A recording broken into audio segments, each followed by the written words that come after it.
With the latest from the newsroom, I'm Corey Fink. Yesterday morning around 11:20, Stearns County received a call of a body floating in a quarry at Quarry Park Nature Reserve. The body was recovered and sent to Ramsey County for proper identification. Foul play is not suspected at this time. Further information will be released once positive ID of the person has been determined. More than 150 soldiers from the Minnesota Army National Guard's Willmar-based 682nd Engineer Battalion will deploy for an 11-month mobilization in support of Operation Spartan Shield. 5 soldiers are from Little Falls, 2 from Pierce, 1 from Royalton, and 6 from St. Cloud. The battalion will be part of Task Force Wild in Kuwait.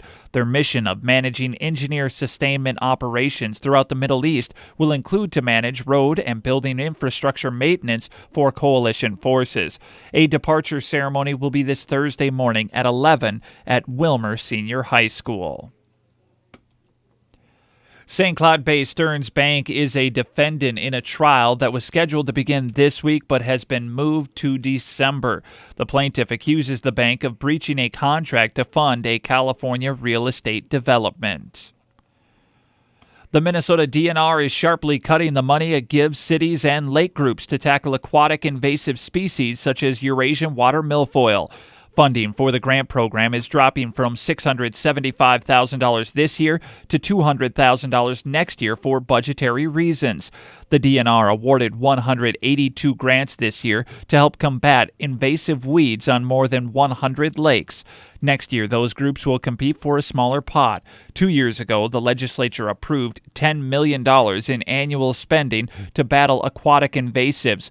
That money goes directly to counties, which can spend it as they see fit. Many use it for boat launch inspectors and preventative education. As the days get shorter and the nights longer, motorists and pedestrians should watch out for one another. The fall months are the deadliest months for pedestrians, according to MnDOT. Last year, 17 pedestrians were killed and 837 injured. This year so far, 23 pedestrians were killed and 655 injured. Because the sun rises later and sets earlier, there are more pedestrians before and after daylight hours, increasing the risk of crashes.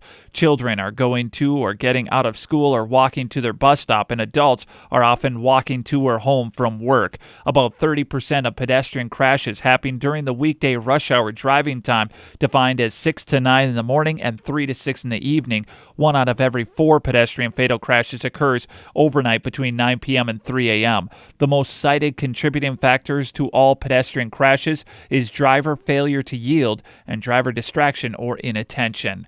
That's the latest from the newsroom.